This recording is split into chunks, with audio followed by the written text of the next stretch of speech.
Presidente, un intervento importante per un vino che porta il nome di una località regionale, ma che forse è stato poco promosso da questo punto di vista, non sarà così in futuro?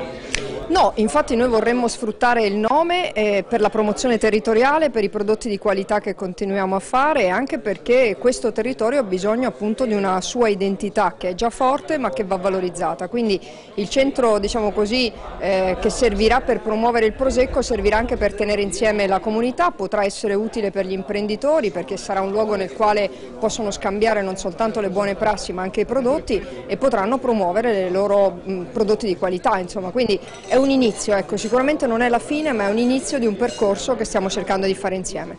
È anche una sfida per i giovani imprenditori del Carso che vogliono, come dire, rilanciare i prodotti di questa terra. Ma sì, lo ha detto bene l'assessore Sciaul, è una sfida perché anche riguardo alle tante regole che ahimè ci sono in questo territorio, qualcuno dice troppe, sicuramente vanno semplificate, bisogna anche aiutare gli imprenditori a fare impresa, i giovani che vogliono fare impresa agricola sono tantissimi, la Regione ha il dovere e il compito di accompagnarli in questa sfida e naturalmente partiamo oggi da questa fotografia importante, siamo riusciti a metterli insieme, a valorizzare il territorio e creiamo le condizioni per un contenitore nel quale i contenuti dovranno essere messi soprattutto da loro.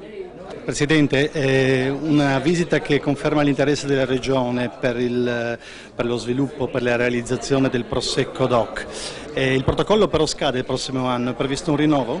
Beh, come ha spiegato bene l'assessore, intanto noi dobbiamo costringere il Ministero ad essere coinvolto di più e meglio rispetto all'accordo. Quindi noi vorremmo intanto avere un incontro col Ministro Martina per iniziare a discuterne e poi tentare di capire come possiamo costruire un protocollo che finalmente serva al territorio. Purtroppo il precedente non è stato utilizzato fino in fondo e non è servito molto. Adesso bisogna fare le cose che servono.